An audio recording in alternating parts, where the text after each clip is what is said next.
Good evening everybody. आज जिन words की हम बात करने जा रहे हैं, दिखने में वो बहुत सिंपल 5 वर्ड्स हैं जिन्हें आप अपनी डेली लाइफ में यूज भी करते हैं, लेकिन शायद आपको उनके बीच का डिफरेंस नहीं समझ में आता, या आपने कभी गौर ही नहीं किया होगा कि इनके बीच का कोई फर्क भी है।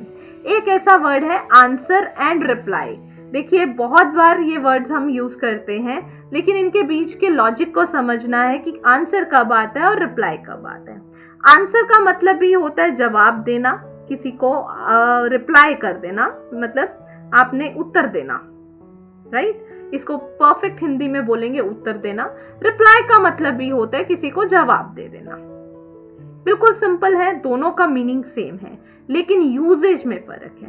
देखिए, जब आपको कोई सवाल पूछा जा रहा है, कोई क्वेश्चन किया जा रहा है, कुछ भी किसी भी चीज के बारे में कुछ पूछा जा रहा है, तब आप उसमें आंसर वर्ड को यूज करते हैं। लेकिन अगर आपको कोई मैसेज कन्वे कर रहा है या मैसेज आया है जिसका आपको उत्तर देना है, जवाब देना है, तो वहां आप रिप्लाई वर्ड को यूज करते हैं। जैसे कि मान लीजिए, Rita did not answer my question। Rita ने मेरे सवाल का जवाब नहीं दिया। बहुत सिंपल है, Rita did not answer my question। अब एक Rita did not reply to my message। Rita ने मेरे मैसेज का जवाब नहीं दिया। दोनों में डिफरेंस आ गया, लेकिन आंसर वर्ड क्वेश्चन के लिए यूज हुआ और रिप्लाई वर्ड आपके मैसेज के रिप्लाई के लिए, यानी संदेश के लिए। ऐसा ही डिफरेंस करते हैं हम सेकंड वन।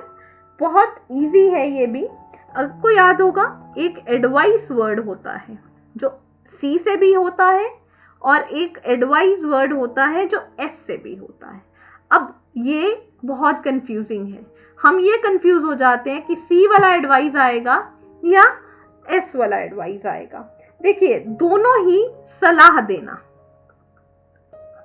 सलाह के लिए यूज होते हैं, लेकिन जो एडवाइस है वो सलाह देने के लिए यूज होता है, लेकिन जो एडवाइस है वो जनरल फॉर्म में यूज होता है, यानी कि किसी की सलाह मान लेना, किसी की सलाह पे गौर फरमाना, किसी की सलाह पे को आगे किसी और को बताना। इस तरह से हम एडवाइस वर्ड यूज करते हैं। लेकिन अगर पर्टिकुलरली सलाह दी जा रही है तो उसमें एस वाला एडवाइस यूज करना है। सेंटेंसेस से समझते हैं कैसे आएगा।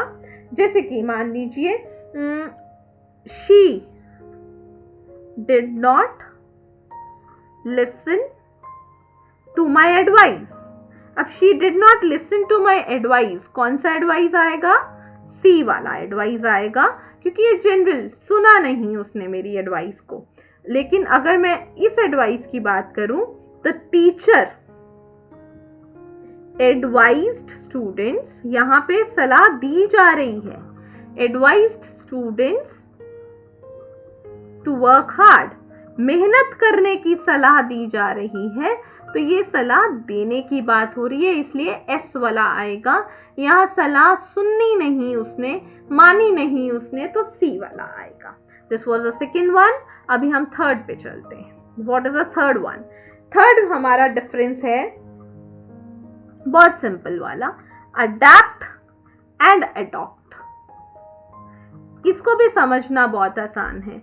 आप देखिए, मान लीजिए ये आप हो, यू लिखते हूं मैं यहां पे, और आपको भेजा गया पाकिस्तान। आप गए पाकिस्तान, वहां जाके आपको बहुत अच्छा लगा, उनका कल्चर बहुत पसंद आया, और आपने क्या किया, आपने उनका जो होली बुक था, कुरान शरीफ जिसे कहते हैं, आपने उनकी होली बुक को पढ़ा, और आपने होली बुक को पढ़ के वहां नमाज करनी शुरू कर दी। आपको पसंद आई तो आपने नमाज पढ़नी शुरू कर दी, राइट। अब ऐसी सिचुएशन में आपने क्या किया, उनके कल्चर को अडैप्ट किया। अडैप्ट का मतलब क्या हो गया? अपनाना। आपने अपने आप को उसको अपना लिया, आपने एक्सेप्ट कर लिया, उस चीज को अडैप्ट कर लिया, यानी अपनाना। आपने उनको अपना लिया, राइट। अब इसी तरह से कुछ देर के बाद वो पढ़ते पढ़ते क्या हुआ कि आपको और भी पसंद आया, आप जो हिंदू थे आपने फैसला लिया कि अब आप मुस्लिम बन जाओगे और मुस्लिम में अपना धर्म कन्वर्ट कर लोगे। तो यानी आपने मुस्लिम धर्म को अडॉप्ट किया। अब ये इसका मतलब भी आपने अपनाना हो गया, लेकिन इस अपनाना में और इस अपनाना में फर्क है। क्या यहाँ पे अपनाना हुआ कि आपने क्या किया, उनके कल्चर को अडैप्ट किया है।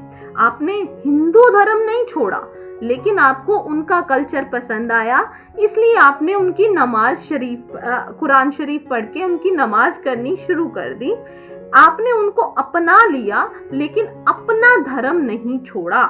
यहाँ पे क्या हो गया, जब आपने धर्म बदल दिया तो आपने उस धर्म को एडॉप्ट कर लिया, यानी आप पूरे के पूरे उस धर्म में बदल गए हो। अब आप मुस्लिम बन गए हो, अब आप हिंदू नहीं रहे हो। तो इस तरह से ये डिफरेंस होता है। एक और एग्जांपल से समझते हैं, बहुत सिंपल सा है। जब आप किसी बच्चे को अडॉप्ट करते हो तो वो बच्चा आपके घर में आकर बिल्कुल आपके रियल चाइल्ड की तरह बिहेव करता है। वो उसका प्रॉपर्टी में भी उतना ही हक होता है जितना आपके ओरिजिनल बच्चे का हक है। तो एडॉप्टेड चाइल्ड और रियल चाइल्ड में कोई फर्क नहीं रह जाता, वो सेम हो जाते हैं। तो उस तरीके से हम वर्ड अडॉप्ट यूज करते हैं, अडॉप्ट नहीं यूज करते। आपको आई थिंक आपको ये डिफरेंस समझ आ गया होगा। आगे चलते हैं हमारे फोर्थ। देखिए इन सब के मीनिंग बिल्कुल सेम है, लेकिन इसमें फर्क फिर भी है। नेक्स्ट वर्ड है एब्स्ट्रैक्ट एंड एक्सट्रैक्ट। ये भी अपने आप में सिमिलर वर्ड है। एब्स्ट्रैक्ट का वर्ड मतलब भी निकालना होता है और एक्सट्रैक्ट का मीनिंग भी निकालना ही होता है। इसको भी हम इस तरीके से समझेंगे। मान लीजिए अभी हम बात करते हैं, एक जग में पानी है, ये जग है, इसमें बहुत सारा पानी है और आपने 1 कप पानी, 1 कप वाटर जो था आपने निकाल लिया, राइट। जो जग में था वो भी पानी था, जो बाहर कप में आ गया वो भी पानी रहा। क्या उसकी फॉर्म चेंज हो गई? नहीं चेंज हुई। इसलिए क्योंकि उसकी फॉर्म नहीं चेंज हुई तो उसके लिए हम वर्ड यूज करेंगे एब्स्ट्रैक्ट। क्या वर्ड यूज करेंगे? एब्स्ट्रैक्ट, क्योंकि उसकी फॉर्म नहीं चेंज हुई। अब क्या हुआ, मान लीजिए ये आपने कुछ सीड्स बो दिए, यानी कुछ आपने सीड्स बो दिए जिसको बड़ा सारा, जिस पे प्लांट लग गया, मतलब पेड़ लग गया बहुत बड़ा। अब इस पेड़ पे मान लीजिए मैंगो का पेड़ था और मैंगोज लग गए। अब आपने इस पेड़ से ये मैंगोज उखाड़े, राइट। अब वो मैंगोज से आपने मैंगो जूस बनाया। अब क्या ये मैंगो सेम फॉर्म में रह गए? क्या ये मैंगो अभी भी मैंगो जैसे दिख रहे हैं? बिल्कुल नहीं। यहाँ पे वो मैंगोज एज अ फ्रूट थे, यहाँ पे उनकी फॉर्म चेंज होकर वो जूस बन गए हैं। अब क्योंकि उसकी फॉर्म चेंज हो गई है, इसलिए यहाँ पे वर्ड कौन सा यूज होगा? एक्सट्रैक्ट। एग्जाम्पल से समझते हैं इसको भी। मान लीजिए एब्स्ट्रैक्ट के लिए एग्जाम्पल है, इफ यू एब्स्ट्रैक्ट 2 from 3, अगर आप 2 को 3 से निकालोगे इट इज 1। बहुत सिंपल। लेकिन दूसरा एग्जाम्पल करते हैं, इसमें हम लिखेंगे oil is extracted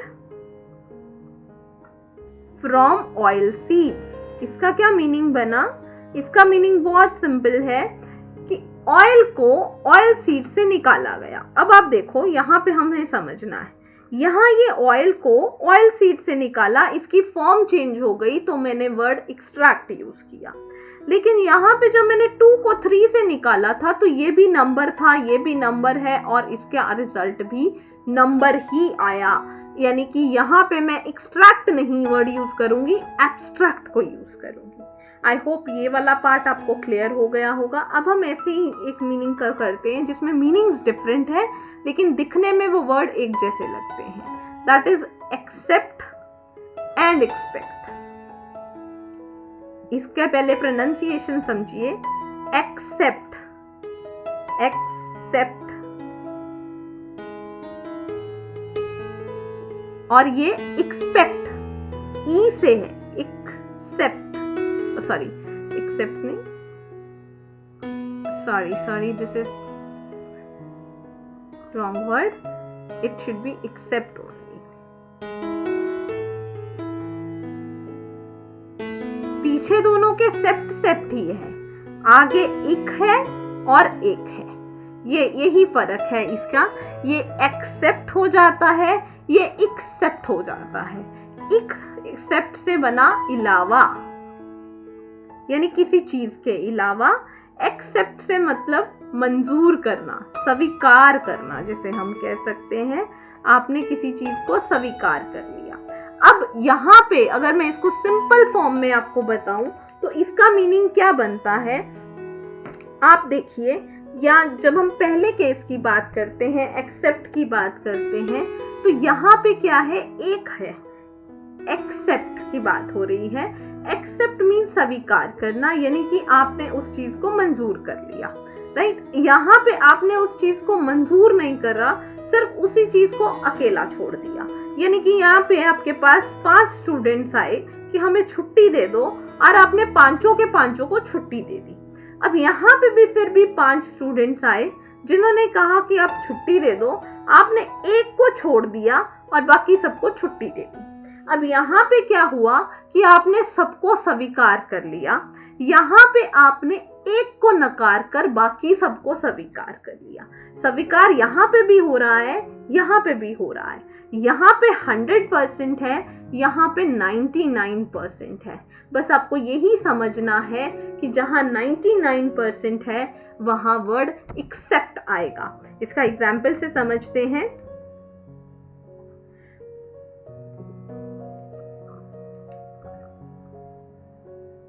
The principal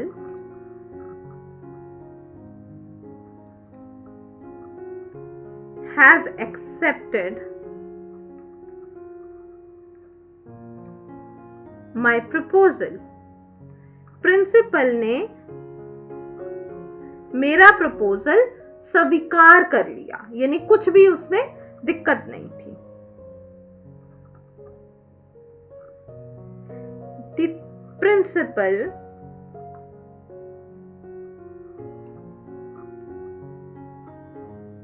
has accepted all the conditions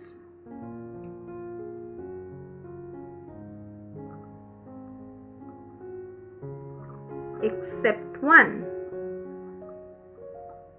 एक कंडीशन को छोड़कर बाकी सारी कंडीशंस उन्होंने मंजूर कर ली। बात यहां पे है कि उसने मेरा प्रपोजल एक्सेप्ट कर लिया, यानी कि पूरा का पूरा प्रपोजल एक्सेप्ट हो गया। यहाँ पे बात एक्सेप्ट वर्ड बता रहा है कि एक को छोड़कर बाकी सब मंजूर हो गया। तो आपको जब भी किसी चीज को छोड़कर, किसी चीज के अलावा, मेरे अलावा सब लोग दिल्ली घूमने गए, जब मैं बात कर रही हूँ सब लोगों की, all went to Delhi except me, तो इसका मतलब क्या हो गया कि यहाँ पे मेरे को छोड़कर सब दिल्ली गए, मेरे को छोड़कर। यहाँ पे एक बंदा एक्सेप्शन बन जाता है, एक बंदा, इसके अलावा बाकी सब गए। तो हम इस तरीके से जब प्रेजेंट करते हैं तो हम वर्ड्स को एक्सेप्ट और एक्सेप्ट को यूज करते हैं। आई होप ये आपकी वोकैब में थोड़ा सा हेल्प करेगी, आपकी चीज आपको समझने में और मदद देगी। तो stay tuned and see you in the class. Take care. Class is on Friday 5:45 PM. जिन लोगों ने क्लास नहीं ज्वाइन की है, they can join the class. They can register using the given number. यहाँ पे नंबर गिवन है, आप इस नंबर को यूज करके क्लास को ज्वाइन कर सकते हैं। Thank you so very much.